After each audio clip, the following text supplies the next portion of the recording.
Por favor, diríjase a Lucas capítulo 17.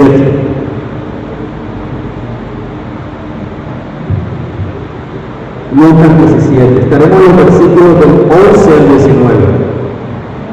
En esta casa nos gusta ponernos de pie cuando vamos a hacer la lectura. El pastor lee los primeros versículos hasta el antepenúltimo y junto a la congregación ahora solo vamos a leer el último versículo. Leo para ustedes la palabra del Señor. Aconteció que mientras Jesús iba camino a Jerusalén, pasaba entre Samaria y Galilea, y al entrar en cierta aldea le saludaron encuentro 10 hombres leprosos, que se pararon a distancia y gritaron: Jesús, Maestro, ten misericordia de nosotros. Cuando él los vio, les dijo: vayan y muéstrense a los sacerdotes. Y sucedió que mientras iban, quedaron limpios. Entonces uno de ellos, al ver que había sido sanado, se volvió glorificando a Dios en alta voz. Cayó sobre su rostro los pies de Jesús y le dio gracias. Y este era samaritano. Jesús le preguntó: ¿no fueron 10 los que quedaron limpios?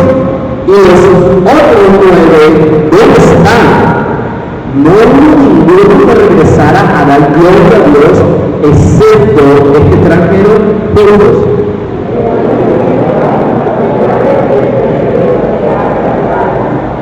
Te ha sanado. Vamos a orar. Padre amado Señor, hemos dicho varias veces en esta mañana que es una mañana atípica, en medio de niños de ruidos, en medio de problemas técnicos, eléctricos. Pero Dios sigue siendo el mismo Dios. Tú no cambias y ese es nuestro consuelo. Sí, mucho ruido en nuestra mente, no solo por lo que hemos vivido esta mañana, sino por lo que llegamos a esta iglesia local. Todos nosotros nos hemos afectado por el entorno en el que vivimos. Tú conoces las situaciones de nuestro corazón, tú conoces las situaciones de nuestro cuerpo físico, Señor. Pero Padre, si nos hemos reunido aquí es porque deseamos que hables a nuestras vidas. Señor, al contemplarte tú nos cambias a la imagen del Señor Jesucristo. Al escuchar tu voz, comprendemos que santificas nuestra vida. Al predicar el Evangelio, confiamos que tras vida espiritual donde no la hay. Habla, Padre. Quita de mí las palabras que no son acordes, que las limitantes debilidades y pecados de la congregación y del pastor nos sean de provecho para el entendimiento de tu palabra. Te lo pedimos en el nombre de Cristo Jesús. Amén y amén. Puede sentarse, Rebeca.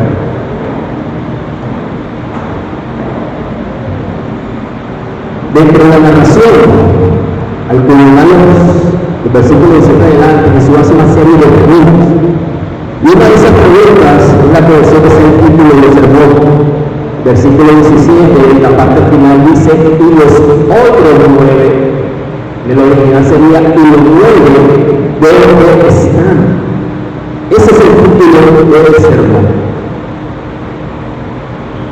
Quizás, y espero que usted lo haga, cuando yo digo el grupo de WhatsApp de la iglesia y les anuncio cuál es la temática o los versículos que vamos a estar exponiendo luego cuando usted haga la lectura en su casa, o quizás está escuchando estos versículos por primera vez en esta mañana.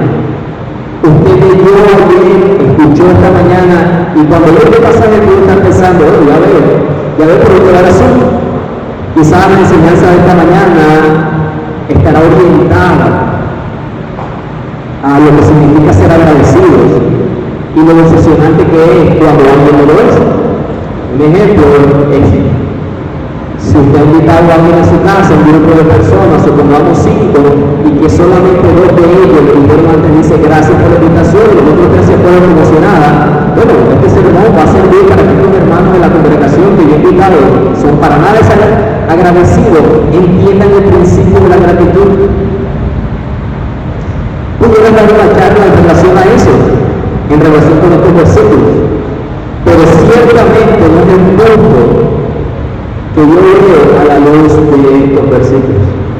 el tema principal. Es claro que hay personas que fueron tocadas y cambiadas por Jesús, pero solo uno de ellos regresó y estaba muy agradecido. Los otros 9 simplemente siguieron su camino. Y si tú ves ese efecto a nivel devocional durante tu semana o en esta mañana y piensas en la aplicación del sermón, debe ser no seas como los 9, sino como el uno que es agradecido. Pudiera decirte que eso hacemos cuando tomamos los textos de las Escrituras y lo aplicamos inmediatamente y hacemos una interpretación sobre todo moralista. Ciertamente la gratitud aquí se realza, pero no es la manera de interpretar las Escrituras. Cuando no abordamos los textos en su contexto más amplio, olvidamos el principio redentor que las Escrituras tienen. ¿Qué quiere decir eso, hermanos? Mientras la palabra de Dios ha sido dada para nosotros, no como una guía moral de las personas, sino como la palabra de Cristo, que transforma la vida del pueblo de Dios y que crea la vida espiritual donde no hay vida espiritual. Adorar el texto y hacer el énfasis, una aplicación moral, es perder la riqueza de Cristo. Y nuestro deseo es que Cristo sea exaltado a medida que es predicado. Hablando sobre la gratitud o la ingratitud, en Romanos capítulo 1, versículo 19-21, el apóstol Pablo dice lo siguiente: lo que se conoce acerca de Dios es evidente dentro de ellos, pues Dios se lo hizo evidente, hablando de la humanidad. Porque desde la creación del mundo, sus atributos invisibles, su eterno poder y divinidad se han visto con toda claridad, siendo entendidos por medio de lo creado, de manera que ellos no tienen excusa. Versículo 21, pues aunque conocieran a Dios, no honraron a Dios ni le dieron gracias, sino que se hicieron vanos en sus razonamientos y su necio corazón fue entenebrecido. Ciertamente la ingratitud del ser humano es un pecado, y eso dice el texto de Romanos. Y está bien, nuevamente, de la gratitud o la ingratitud, la gratitud del uno o la ingratitud de los 9, pero no es el propósito principal del relato de Lucas. Hay un contexto mucho más amplio que le da sentido a los versículos que hemos leído esta mañana. Lo que lleva el tiempo estudiando el Evangelio de Lucas en esta congregación, que seguramente si usted lleva poco tiempo y le pregunta a alguien que lleva más tiempo, no se sorprenda si le dicen que 15 años, porque para algunos parece que llevaran aquí unos 10, 12, 15 años hablando de Lucas. Tampoco así, pero sí han pasado ya varios años. Eso es otra historia. El hecho de que llevamos más tiempo, viendo el Evangelio de Lucas, recordamos que en el capítulo 4, Lucas nos dice de qué se trata su Evangelio, porque nos deja de una manera clara el desarrollo completo del Evangelio que relata. Es en ese capítulo que tenemos el registro de Jesús regresando a la sinagoga de Nazaret, donde él había sido criado. No vamos a repasar todo, pero él está dentro de esa sinagoga. Y hay una ocasión donde le dan a él el rollo de Isaías a leer. Él se pone de pie y lo lee. Y él empieza a leer la sesión que dice: el Espíritu del Señor está sobre mí, por cuanto me ha ungido para dar buenas nuevas a los pobres, me ha enviado a proclamar libertad a los cautivos y visitar a los ciegos, a poner en libertad a los oprimidos, a predicar el año agradable del Señor.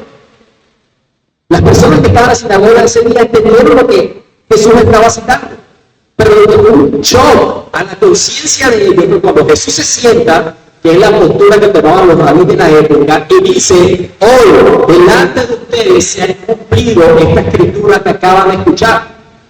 ¿Cómo así que se ha cumplido esta escritura que acaban de escuchar? Básicamente, él se estaba identificando con el Mesías Redentor al que el texto de Isaías apuntaba. Y más adelante, en ese mismo capítulo, después de algunos milagros y que sus discípulos, Pedro lo va a buscar, maestro, están funcionando, hay muchas más personas aquí buscándote. Él le responde: mira, a otra ciudad es necesario que vaya a predicar la buena noticia del reino de Dios, porque para esto he sido enviado. Entonces, ¿Por qué ha venido Jesús? Y los que siguen la predicación de IBCJ saben que hay una serie reciente para responder a esa pregunta. Él ha venido a predicar la buena noticia del reino. Él es el rey. Y por ejemplo, cuando lleguemos al capítulo 19, nos encontraremos la historia de ese pequeño famoso recaudador de impuestos, Saqueo. Y cuando habla acerca de él dice que él ha venido a buscar y salvar los que están perdidos. Cuando la gente se opone, mira, él es famoso por su impunidad, él es famoso por su pecado. Jesús dice, espera un momento, la salvación ha venido a su casa, a esta casa, porque él también es hijo de Abraham. Básicamente, lo que estamos viendo en el capítulo 4, de aquí en adelante, y como el ejemplo que les acabo de poner del capítulo 19, es el propósito del ministerio terrenal del Señor Jesús, es que los hombres y las mujeres puedan ser salvos y anunciar la manera en que pueden ser salvos, arrepentir de los pecados y creer en mí. ¿Y de qué van a ser salvados? Salvados del pecado, de la muerte y del infierno. Jesús no vino a establecer un movimiento o a desarrollar una filosofía, un tipo de vida, a invitar a que la gente le imitara. Él vino para poder salvar. Él no es un Mahatma Gandhi que desarrolló una filosofía de vida, una revolución pacífica. Él no es un maestro moralista. Él es el poder de Dios y la sabiduría de Dios para salvar a los pecadores. Cuando tienes eso en mente, y espero y confío que sea suficiente para ti, y llegas a la historia de los 10 leprosos, entonces sabemos que el objetivo es la salvación.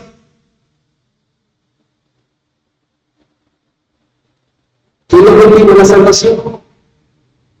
Esto es un relato, una narrativa.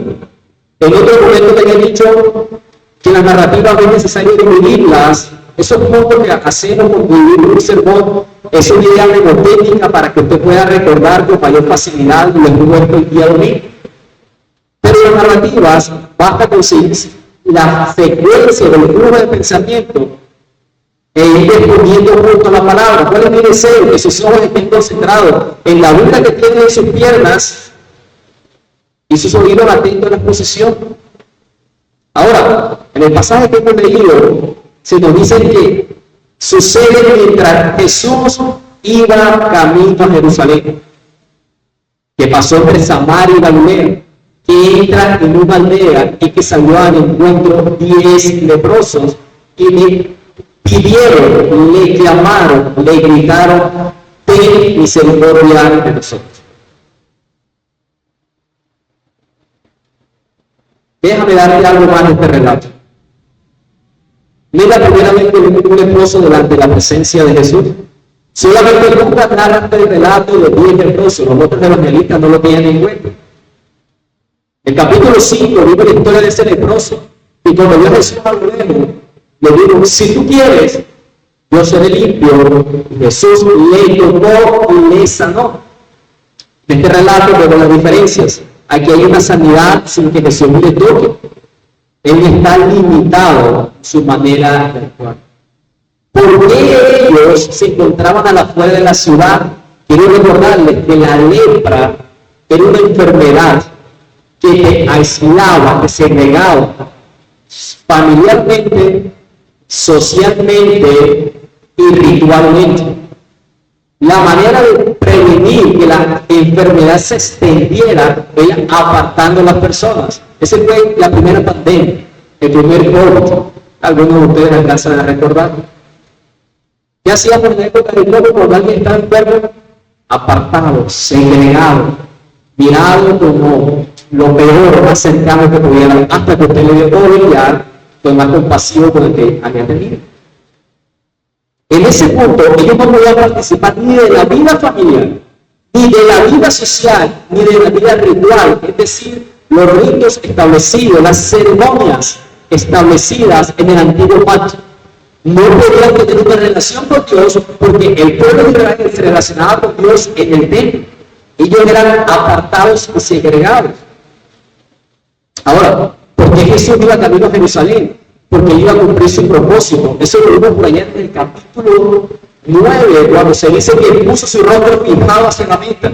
Cuando llegamos al capítulo 19, usted pasa un par de hojas después de la historia de Zaqueo, y se nos dice en el versículo 28 del capítulo 19, habiendo dicho esto, Jesús iba adelante, subiendo hacia Jerusalén. Estamos en el último escenario antes de entrar a la semana de pasión, la semana de crucifixión.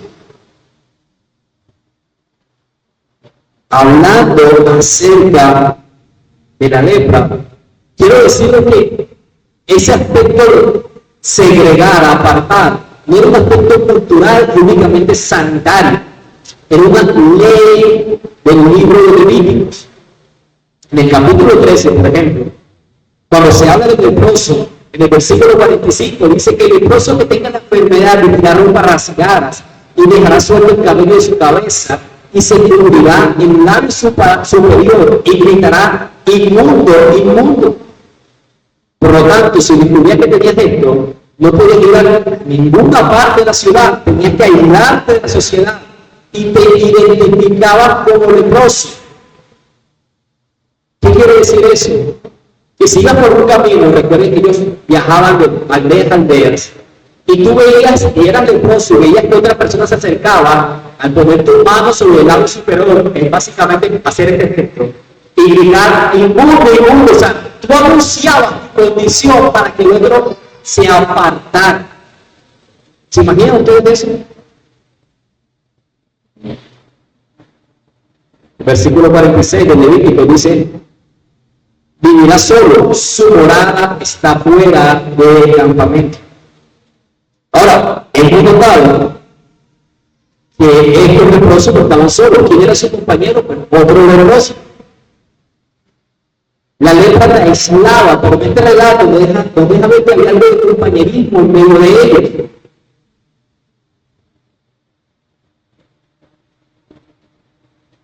En medio de su inmundicia, en medio de su debilidad, se hallaban juntos. Lo interesante es que ellos van al encuentro de Jesús. Pero mucho más interesante es que sabían quién era Jesús, aún siendo personas aisladas. No había internet, no había redes sociales. ¿Cómo identificaron a Jesús? Eran personas que vivían aisladas de la sociedad. En este punto, cuando ya sabemos que Jesús va camino a Jerusalén y como hemos estado viendo en los capítulos anteriores, si algo hemos visto es multitudes detrás de Jesús. Les he dicho varias veces cuando hemos presenciado milagros de sanidad, básicamente como que erradicó Jesús la enfermedad en ese primer sitio, en Jerusalén y sus alrededores. Jesús era alguien popular, conocido por todas las personas. Yo no sé, ni me imagino, matando cabos aquí, quizás un familiar, un leproso, que pudo haber anunciado: imagínate que hay un hombre que sana y tenemos conocimiento que ya sanó la lepra en otra aldea. Oye, se dice que va a pasar por aquí cerca y quizás ellos se ubicaron en una posición de sabía que iba a pasar. ¿Cómo le identificaron? Con él siempre estaba en la multitud. Estas personas, quien le mueve, le dicen maestro. ¿Saben ustedes que esa palabra maestro siempre es usada por discípulos? Es la única ocasión que personas que no son discípulos le llaman maestro. Estas personas, los 10, identifican a Jesús como un maestro, alguien que tiene conocimiento, que les puede enseñar. Le identifican como poderoso. Entienden que él tiene suficiente poder para sanar. Le identifican como alguien que puede extender compasión y misericordia. La palabra misericordia básicamente le está diciendo: ten compasión de nosotros, míranos y no nos rechaces como han hecho todos los demás. Corresponde a nuestra necesidad. Si usted ve eso, pareciera que fueran creyentes.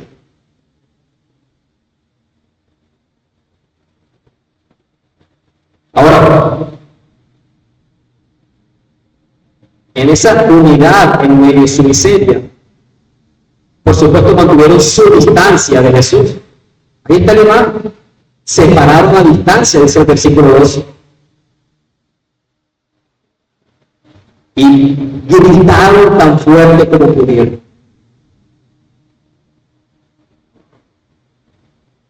Y aunque Jesús estaba lejos de ellos, porque ellos se quedaban a distancia, estaba lo suficientemente cerca para escucharlos. Su grito es pedir misericordia, pedir compasión. Es interesante que Lucas, en medio de las muchas cosas que pudieron haber dicho, solamente deja establecido que llamaron y gritaron a Jesús únicamente por su necesidad. Por nada más. No hay otra razón por la que respondiera Jesús al grito de ellos. Ellos simplemente piden misericordia. Piden compasión, pero compasión en qué? Por su condición de miseria respecto a la necesidad de una sanación física. ¿Cuál es la respuesta de Jesús? En el versículo 14, les envía a los sacerdotes. Y nos puede parecer poco convencional la respuesta si no estamos familiarizados con el Antiguo Testamento.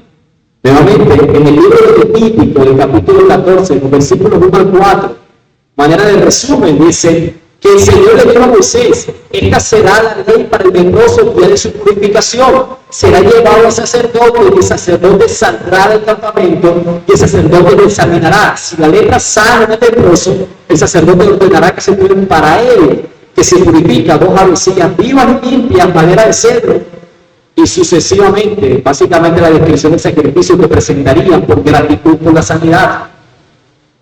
Jesús estaba diciendo lo que la ley dice, la ley de Dios dice en este aspecto, y por eso los envía a los sacerdotes. Básicamente los sacerdotes eran como los consultores de salud de la época. Ellos eran los que verificaban, primero, si había lepra. Eso dice el texto de Levítico. Y segundo, si había sanidad, eran ellos los inspectores que decían, según las escrituras, si ha sido sanado o no ha sido sanado.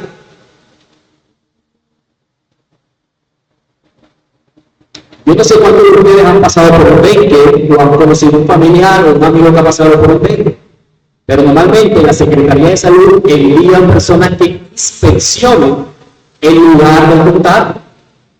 Ellos son los que van y dicen: mira, ese dengue pudo haber sido adquirido aquí porque tiene un foco de contaminación del mosquito. Y los sacerdotes no solamente cumplían leyes ceremoniales, por esas mismas leyes civiles establecidas en la palabra de Dios, brindaban acá la asesoría sanitaria. Lo que Jesús está haciendo aquí básicamente es enviarles, y por el relato comprendemos que ellos son sanados mientras van. Pero imagínense estas personas presentándose delante de las autoridades religiosas, esas mismas que han estado ridiculizando, despreciando, persiguiendo a Jesús. Ellos llegan allá: mira, si no éramos los leprosos, ustedes les recuerdan, llevamos tanto tiempo segregados, no sabemos cuánto tiempo tenían la enfermedad. Y a los sacerdotes les preguntaban: ¿y cómo se sanaron? Ah, bueno, un hombre que se llama Jesús nos sanó. Eso sería confrontante para ese grupo legalista y religioso. Yo espero que hayan notado que esta sanidad ocurre mientras ellos quedaron limpios. Es milagroso, ¿no?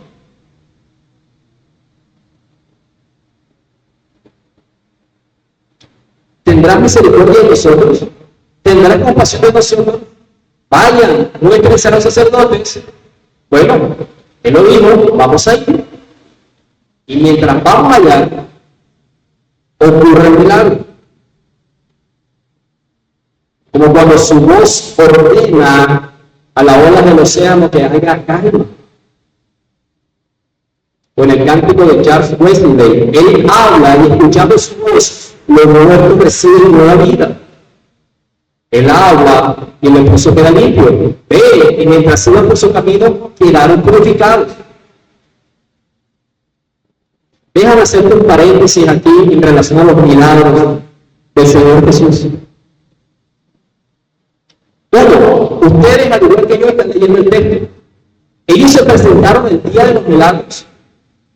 Ustedes están mirando así como extraño. ¿Cómo así que el día de los milagros? Ustedes y yo vemos muchas publicidades de congregaciones hoy día de milagros, reunión de milagros. Y milagro no es una persona. Yo siempre me he preguntado, o sea, que si yo fui el día que diga, martes, miércoles, jueves, el día que convoque a los milagros, si ese día no lo recibí, tengo que esperar la siguiente semana para que Dios me haga la obra milagrosa. Otro aspecto que vemos de los milagros del Señor aquí es fascinante cómo vemos los milagros en su presencia. No vemos el relato que diga un eclipse, un rayo, una voz del cielo, una expresión natural de lo que Él es. Su poder manifestando también su compasión y su bondad. Mientras que los dueños, entre comillas, del poder de Dios que convocan a milagros, hay una parafernalia, un show detrás de todo este tipo de sucesos, publicidades, y algo que seguro tiene mejor sonido que nosotros. Pero no predican el Cristo de las Escrituras como esperamos que Cristo sea predicado a la congregación. No se deje embaucar. Yo sé que ustedes lo saben. No lo vemos en las Escrituras.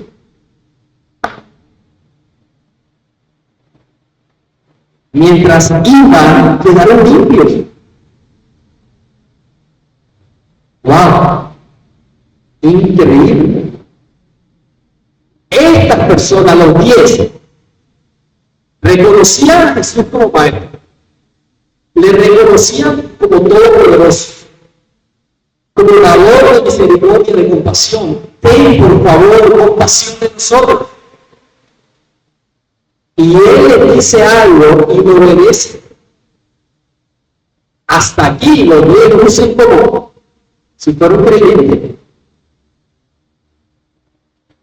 Aquí hay un método que nos recuerda la historia de Segunda de Reyes, capítulo 5, la historia de Naamán, el sirio. Recuerden esa historia, ¿verdad? Si no, usted la puede buscar en su casa o parte de la tarea. A Naamán se le dice: ve y sumérgete 7 veces en el Jordán. ¿Por qué? ¿Qué poder curativo hay en el Jordán? Responde él. Mejor el río caiga donde yo vengo, mejores aguas. Yo no voy a entrar ahí. Su amigo, el que estaba con él, le dice: ¿tú no obedecerías lo que Dios dice? ¿No obedecerías lo que Dios dice?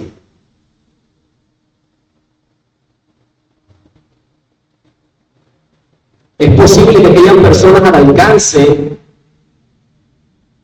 de lo que el parlante alcanza a decir. Es decir, alcanzan a escuchar. Y que todavía en este lugar hay personas que no hayan sido transformadas o cambiadas por Jesús. Y no es porque no hayan oído, ya puso a funcionar el parlante, sino porque no han querido ir a Jesús. Pueden escucharlo, pero no han querido ir. Él hace un llamado día tras día de conciencia por medio de las personas a tu alrededor. Arrepiéntete, cree y vuelve al Señor Jesucristo.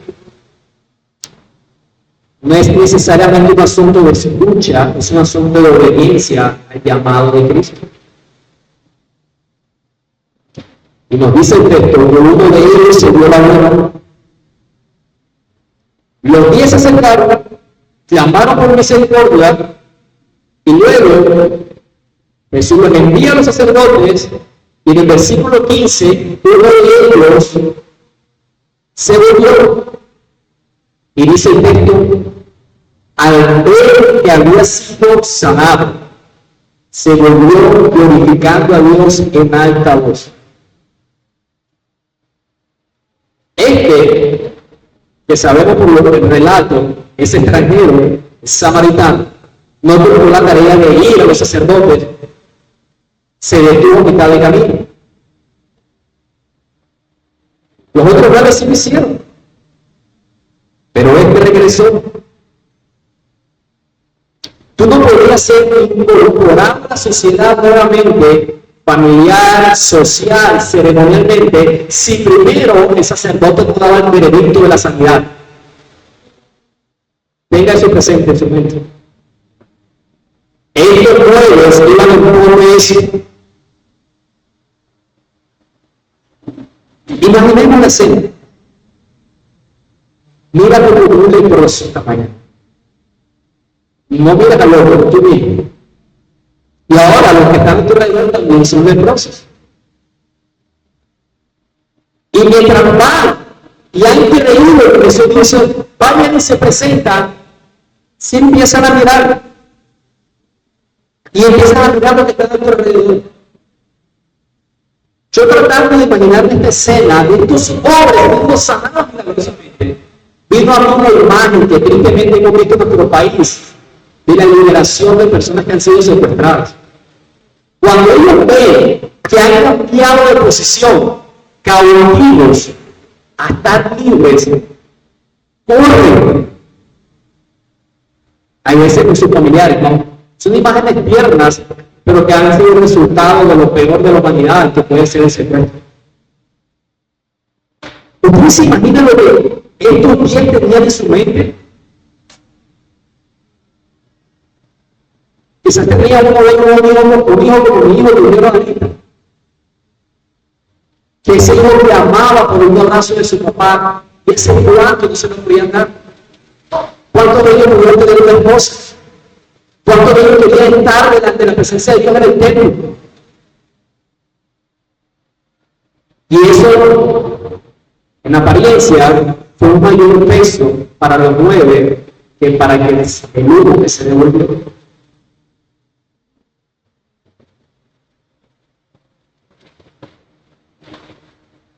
Ahora, este es el punto donde debemos ser cuidadosos. Yo le mencioné lo que el texto habla acerca de la gratitud, que es evidente, pero que no es la centralidad del texto. No se trata, cuando el texto dice que el que se devolvió se dio sano y que nosotros no lo notaron. Los que conocen la enfermedad de la lepra, ¿ustedes creen que el ser curado de eso no podía notar que estaban sanos? O la realidad del otro leproso no notaría que el otro ya no tenía la lepra. Todos fueron sanados. Jesús mismo dice, no fueron 10 los que quedaron limpios, todos fueron limpiados. O sea que el punto no es que solo ellos lo notó o que solo uno lo recibió, porque los otros también lo notaron y lo recibieron. Tampoco es que la característica distintiva entre uno y los 9 sea la cuestión de gratitud. Ese punto es importante, ya consideramos Romanos. Pero ese no es el punto central. Que 9 no regresaron y dieron gracias y que uno sí lo hizo. Yo estoy seguro que estas personas, los 9, al verse así, sintieron gratitud. Cambiaron lo más terrible de sus vidas a una posición de sanidad.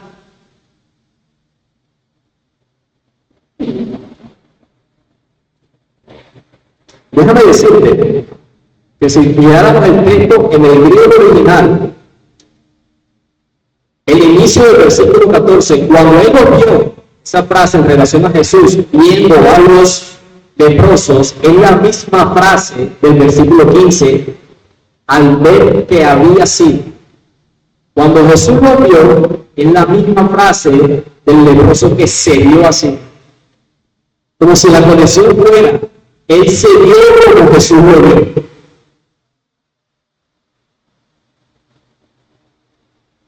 Los otros, por conclusión, no se vieron como Jesús lo vio.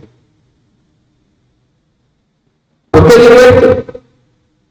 Porque es evidente que aquí está sucediendo algo mucho más allá de una sanación física. Los pies quedan limpios de su lepra. De modo que el que se devuelve no solamente devuelve el beneficio, sino el dador del beneficio. Los pies quedaron limpios, por uno regresó a alabar a Dios, y dice el texto, en alta voz. Luego Jesús preguntaría, ¿no hubo nadie más que volviera a alabar a Dios excepto el extranjero? Ahora, alabar a Dios en voz alta, como respuesta de los milagros, es una práctica habitual. Por eso les decía que no tiene que ver necesariamente con la gratitud, que esos 9 sintieron gratitud. Déjame recordar, en estos 15 años de Evangelio de Lucas que llevamos, vimos al inicio cuando los pastores en el campo que guardaban la vigilia de la noche sobre sus rebaños, y la gloria del Señor se les revela. Ellos en obediencia van, se encuentran a Jesús en el presente, y luego de presenciar el nacimiento, se devuelven en ese texto, y ellos volvieron glorificando y alabando a Dios. Otra historia que vimos en algún momento, 4 amigos que descienden por el techo con otro amigo que estaba paralítico. Al final de esa historia se nos dice que se fueron glorificando a Dios. Una más, que esa sí quiero que la leamos, en Lucas capítulo 7. Eso lo vimos por allá en el año 9. Lucas capítulo 7, los versículos 11 al 17. No voy a leer, usted puede hacerlo de sus escrituras. Cuando es resucitado el hijo de la viuda de Naín, aconteció poco después que Jesús fue a una ciudad llamada Naín, y sus discípulos iban con él acompañados por una gran multitud, y cuando se acercaba a la puerta de la ciudad, sacaban por el muerto, hijo único de su madre, y ella era viuda, y un grupo numeroso de la ciudad estaba con ella. Al verla, el Señor tuvo compasión de ella y le dijo, no llores. Acercándose, tocó el féretro, y los que llevaban se detuvieron. Jesús dijo, joven, a ti te digo, levántate. El que había muerto se incorporó y comenzó a hablar, y Jesús se lo entregó a su madre. Escuchen, el temor se apoderó de todos, glorificaban a Dios, diciendo, un gran profeta es surgido entre nosotros. También decía, Dios ha visitado a su pueblo. Este dicho que se decía de él se divulgó por toda Judea y por toda la región circunvecina. ¿Qué dijeron ellos? Ellos reconocieron que lo que acaba de suceder era dramático. ¿Cuántos de nosotros hemos presenciado de un muerto venga a la vida? Y la relación que hicieron fue conectar este suceso con el Antiguo Testamento. ¿Cómo? Es como un profeta de Dios. De alguna manera, un profeta de Dios está en medio de nosotros, pero no pasaron de ahí. Vieron a Jesús como un profeta. No lo vieron como su Salvador, como su Mesías Redentor. Ciertamente la ingratitud del incrédulo es un pecado abiertamente contra Dios. Pero hermanos, aunque sea noble y notable, glorificar a Dios por su intervención es algo que muchas personas pueden llegar a hacer. ¿O acaso usted no tiene personas incrédulas a su alrededor que dan gracias a Dios todos los días de su vida por la comida, por la salud, por la bendición económica? Pero entonces la pregunta es, ¿seré yo uno de los 9 que agradece, reconoce a Jesús como maestro? ¿O seré como el único que se devolvió? Porque este hombre aparentemente es el único que reconoce que lo que Dios ha hecho, lo ha hecho a través de Jesús. Y que Jesús es digno de una respuesta personal y sincera, porque Él es el Salvador, porque Él ha salido, porque se ha emanado el poder de Dios. Viene el punto que no se trata el texto solamente de la gratitud, que es una aplicación para considerar, pero no es la centralidad.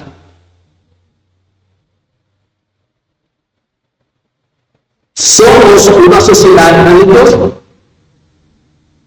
Culturalmente se nos enseña a dar gracias a Dios.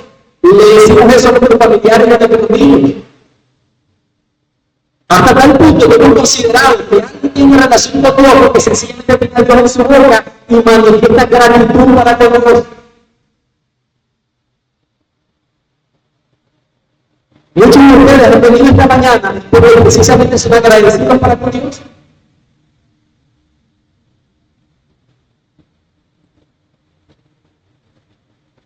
Pero solo los creyentes agradecen y adoran a Dios a través de Jesús.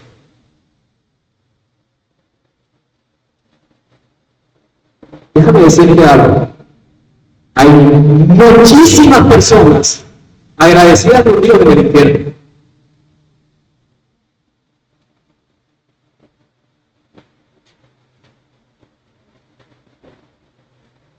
El leproso que se volvió atrás ve en el dador el don que ha recibido. Y en este punto, por eso nos dice que el hombre no es samaritano, no es extranjero.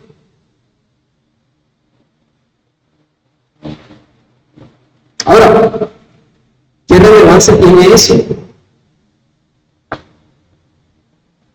El Evangelio de Lucas y todo el Evangelio, recordemos, cuenta la historia del ministerio de Jesús. Y cuando él termina la historia humana, las autoridades religiosas de la época se oponen a Jesús mismo. La mayoría de las personas le rechazan. Pero de vez en cuando, como hemos pasado capítulo a capítulo, nos damos cuenta de que alguien no entiende, lo abraza, lo cree que no es un redentor. Lo hemos visto en sus apóstoles, lo hemos visto en otras personas, lo hemos visto como este leproso.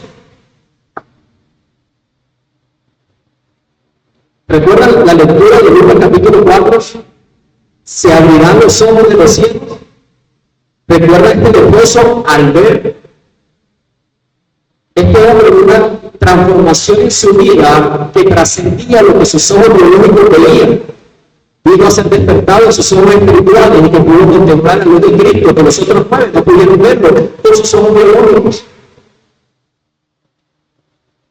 En este hombre se estaba cumpliendo las escrituras que Jesús había dicho que venía a traer libertad al cautivo.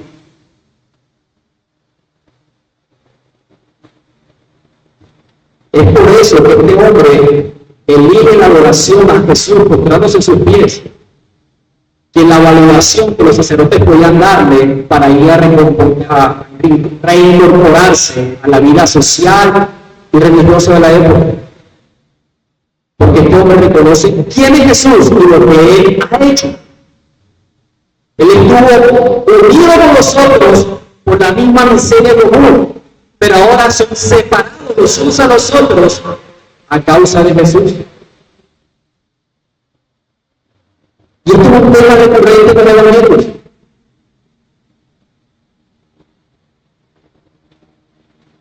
Luego de ese texto de Lucas 4 que les mencioné y que por supuesto los líderes religiosos chasquearon los dientes de la rabia, Jesús siguió diciendo y cuenta la historia precisamente que había muchas pruebas en Israel en los días cuando los cielos estaban cerrados, pero que ninguna de ellos podía venir, sino solamente a la de Sarepta, en la tierra de Sidón, una mujer que era viuda,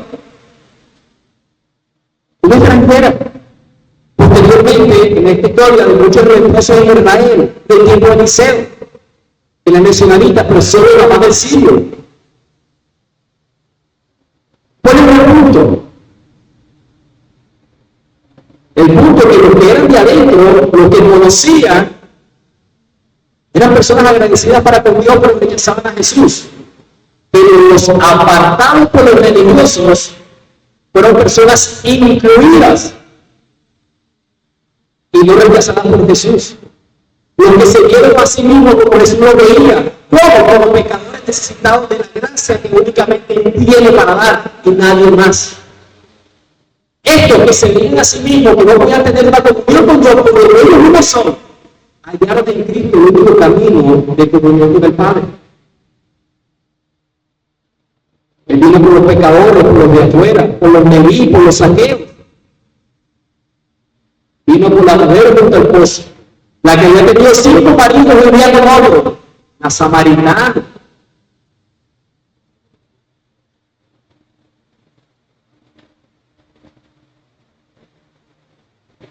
Es lo que Jesús está haciendo y que los evangelistas dejaron plasmado por la ilustración divina.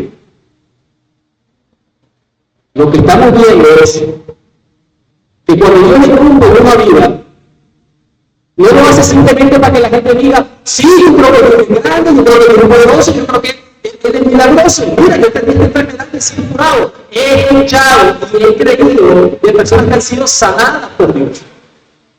Y muchos ven que tienen una relación con Dios por el beneficio que Dios ha proveído en algún momento temporal de su vida.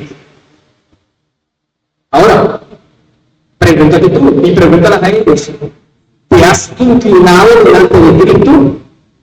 ¿Qué significa eso? ¿Vives una vida de sumisión a Cristo? ¿Le reconoces como tu Señor?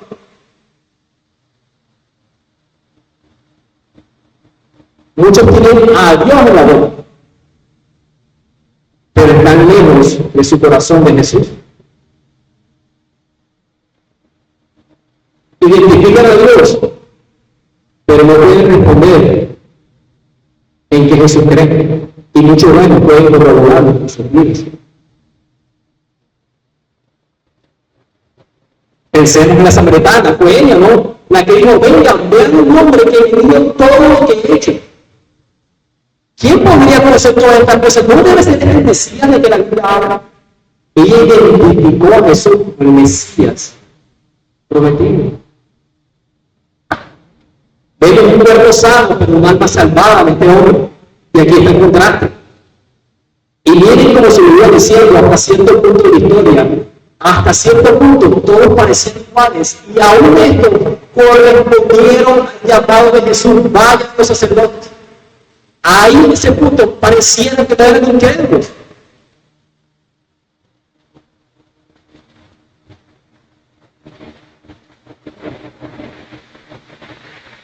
El contraste entre este que es samaritano, seguramente, y quizás no sé si hablar entre los otros 9, otros extranjeros, pero es seguro que al hacer el contraste sí habían unidos. Y el contraste es decir, este samaritano, es decir, con las palabras de Juan, que a los suyos vino y los suyos no lo recibieron, le rechazaron. Pero a los que le recibieron, a los que creen en su nombre, les dio poder de ser hechos hijos de Dios. ¿Y qué dice Jesús de este que volvió? Dice, levántate y vete, tu fe te ha sanado. La traducción literal de la palabra es, tu fe te ha salvado. Mira, cuando una persona entiende quién es Jesús, y por lo que Jesús ha venido, ciertamente puede ir a buscarlo por un beneficio temporal, pero si ocurre el entendimiento, si sus ojos son abiertos por el Espíritu Santo, comprenderá que su mayor necesidad no fue por la que inicialmente le buscó, sino una necesidad espiritual que, separado de Cristo, jamás pudiera solucionar ese inconveniente eterno. Yo creo que muchas personas se acercan primariamente a Jesús por una necesidad temporal.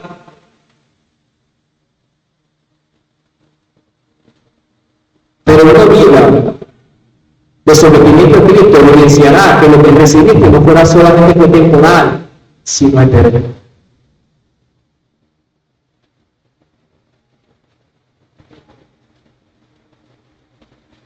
No solamente un cuerpo sano, sino un alma salvada. El título de sermón. Y los otros 9, ¿dónde están? Jesús nos responde sobre uno. La pregunta que era abierta, ¿dónde están? De manera posterior, bien chévere por un lado. En manera real.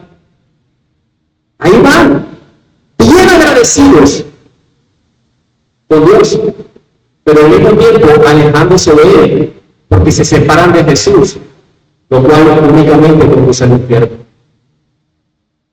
¿Eres de los 9? ¿O eres del que se somete a Cristo? Vamos a orar. Amado Señor, Padre, gracias por permitirnos considerar tu palabra. Te bendigo. Te damos gloria, Señor. Hoy es un día para considerarte a nuestras conciencias. ¿Por qué te buscamos? Nos vemos respeto a los demás porque somos agradecidos únicamente contigo. O porque nuestra gratitud es dirigida a través de Jesús. Señor, Habla nuestra conciencia, confróntanos con tu palabra y anímanos con ella también. Bendito sea, Padre. Amén. Amén.